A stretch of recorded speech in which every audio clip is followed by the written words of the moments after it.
हमारा जो किला है हमने पुरखा दे गए, हमरे पुरखा दे गए, लेकिन ऐसा नहीं है। वो जो किला है वो छीना हुआ किला है। ऐसा यहाँ ही नहीं, जिस समय पर यहाँ पर जो भैया सिटी जब नालंदा जलवाया गया तो यहाँ पर मौर्य वंश का राज बहुत ज्यादा था राजस्थान के अंदर, जिसको भैया राजपूताना राज बोला जाता है, राजपूताना। जबकि वहाँ पर उस समय पर राजपूतों का कोई नामो निशान नहीं था। लेकिन 15वीं शताब्दी में जब यहाँ पर माहौल चल रहा था लड़ाई दंगे का, तो वहाँ के सभी मौर्यों को किसी को खत्म कर दिया गया, किसी का नाम बदल दिया गया, और वहीं पर वो लोग राजपूताना वो राज स्थापित कर दिए और उनके किले सबके छीन लिए। तो यही होता है कि यहाँ पर किस तरीके से नाम बदल जाता है तो हम लोग समझ नहीं पाते। वो किला हुआ करता था कमल राजपासी का, तो समझे कि एक कमलापुर है नगर सुनो और कमल राज जी रहते हैं।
एक सूखे पासी बहुत ही बुजुर्ग बहुत ही गरीब इंसान रहा करते थे। उनकी पत्नी का नाम था लौंगा। बहुत ही गरीब थे लेकिन ईमानदार बहुत थे, मजदूरी करके काम चलाते थे। इधर धीरे धीरे समय बीता। कमल राजपासी एक ऐसे राजा थे जिनकी भैया बारात रहा रडुआ रहा जन्मे से। हाँ, कोई रडुआ रहा, उनकी बारात नहीं। तो भैया धीरे धीरे समय बीता और वे हुई फिर बीमार। जब बीमार हो गए तो सोचने लगे कि अब राजा किसको बनाए, हमारे लड़कों को बनाए, क्योंकि बनाते नहीं भैया तो लड़का कहाँ से आए। तो उन्होंने क्या किया, अपने साथियों को बुलाया, अपने जितने सलाहकार थे सबको बुलाया कि किसको राजा बनाया जाए। तो वो तो यह सोचे थे कि हमें बनाए दो, हमें बनाए दो। बोले हमें बनाए दो, हमें बनाए दो, लेकिन ऐसे कैसे बना दे भैया, समझिएगा। तो क्या हुआ, उन्होंने कहा कि पूरे राज्य में जाओ, खोज करो, जो आदमी सबसे ईमानदार हो उसको यहाँ पर राजा बनाया जाए। तो क्या हुआ भैया, जब राजा बनाने की बात आई है तो खोज करने लगे। तो भैया सूखे पासी का नाम पहले आया। इधर क्या हुआ, कमल राजपासी ने सूखे पासी को राज दे दिया और उनका परिनिर्वाण हो गया। कमल राजपासी जी एक्सपायर हो गए, सूखे पासी राजा बन गए। अब तो भैया जलवे हो गए। इधर जब राजा बने तो उनके घर में लड़का जन्मा है, सुनो वो सुंदर प्यारा बालक था, दिखने में था सुंदर भैया, वो सबका राज दुलारा।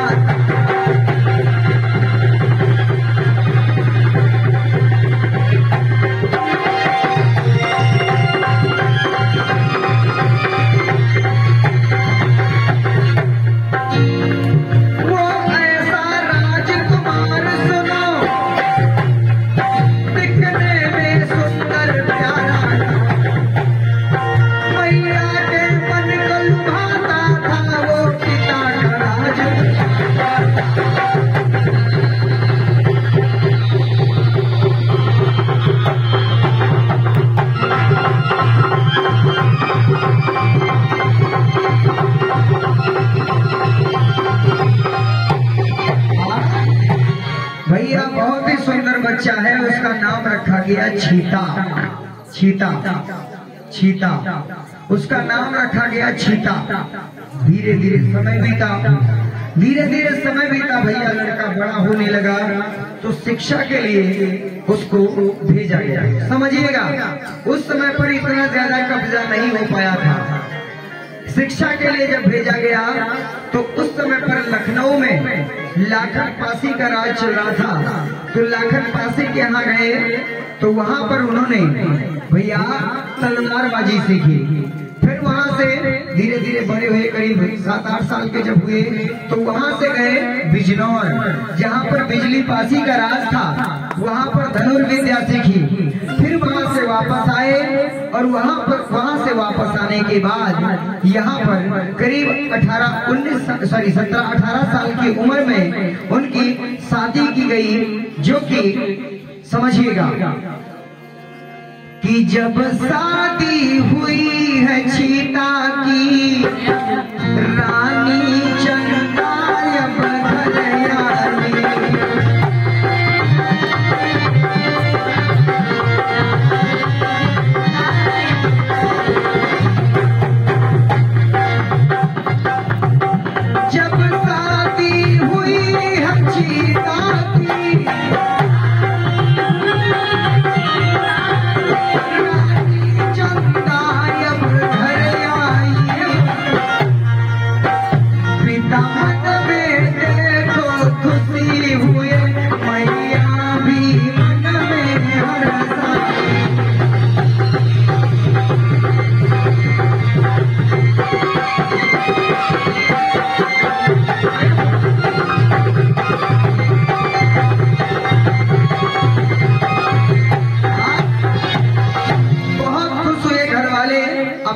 क्या हुआ।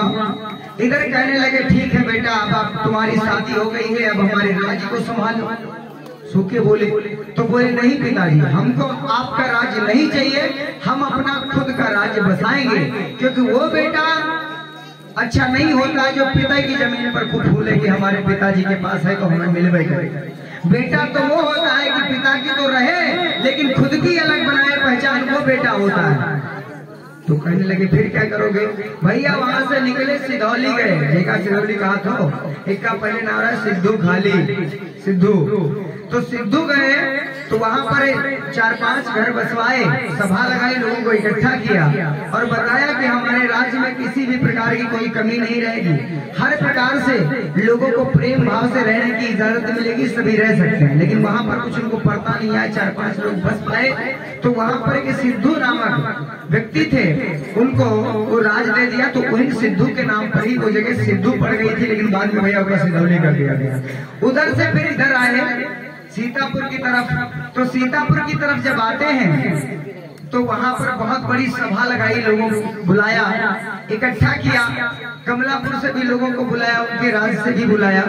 तो इकट्ठा किया और लोगों को समझाया कि हमारे राज्य में सभी को शिक्षा समान मिलेगी, सभी को पानी मिलेगा, रहने की व्यवस्था अच्छी खासी मिलेगी, बहुत ही कम कर होगा, कोई दिक्कत नहीं होगी, हमारे राज्य में जो भी इच्छुक व्यक्ति हो यहाँ रह सकता है। तो लोग भैया ज्यादा संख्या में वहाँ पर इकट्ठा होने लगे और उन्होंने छिटियागढ़ बसा लिया, जिसको आज के समय में सीतापुर कहते हो।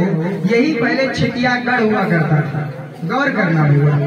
जब छिटियागढ़ बसा है तो इधर बिजनौर में बिजली पासी थे, लखनऊ में लाखन पासी, लखीमपुर में चीता पासी, खैराबाद में खैरा पासी, इस प्रकार से लखीमपुर में बोल रहे चीता पासी, सीतापुर में चीता पासी और उस समय पर बिजनौर में बिजली पासी। लेकिन लखीमपुर को बिजली पासी ने जीत लिया था, तो लखीमपुर में राजा कोई नहीं बना था, तो इन्होंने अपना एक सेनापति भेज के रखा था, यानी बिजली पासी ने, जिसका नाम था बीरभान।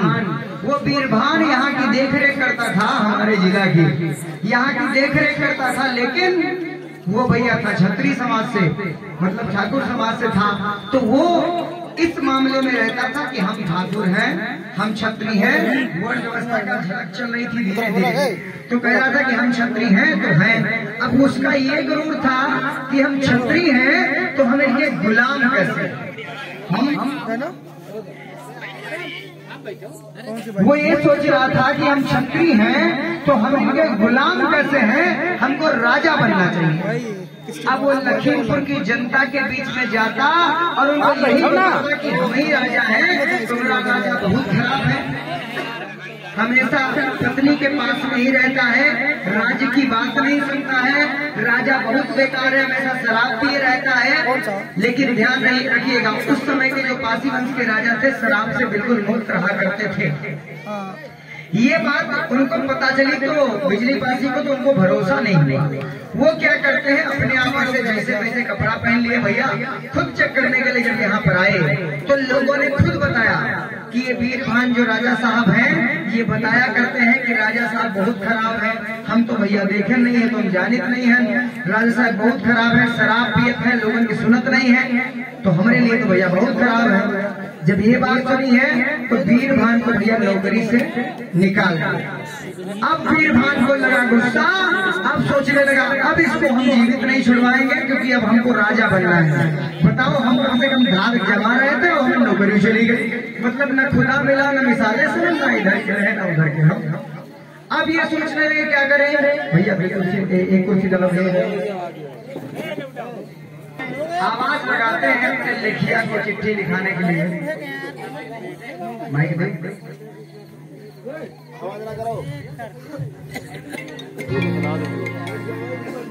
हे लिखिया, लिखिया कहाँ मर गए?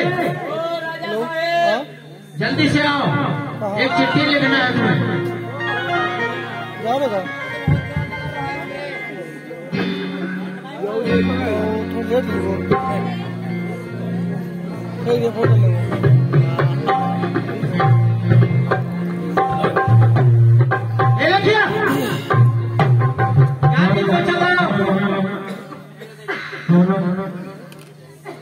चलते चलते सोते रहते हो क्या? सोए गुठेरा राजा साहब लेटरिन इतनी दूर कहाँ है? पहले पोते पुत्र निकालो। वो करे पोते पुत्र नहीं निकालो, चिट्ठी लिखना है। चिट्ठी लिखना है, ना लाने चिट्ठी लिखना है, चिट्ठी। तो हल्ला गाया जाता हो भैया, देखो हम बता रहे हैं लिखिया तुम्हें चिट्ठी लिखना है। चलो चलो कापी निकालो, चिट्ठी लिखना। हाँ चिट्ठी लिखना है तुम। और तुमको चिट्ठी लिखने से मतलब क्योंकि हो उसमें आपको क्या लेना चाहिए? इससे हम चिट्ठी ना लिखें।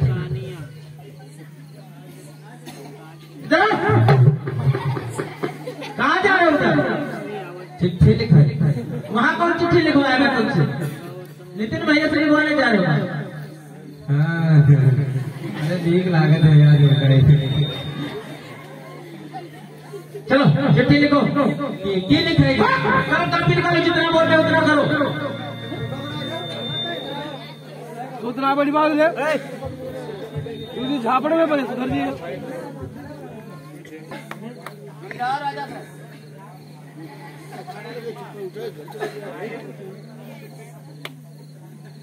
कौन दिया?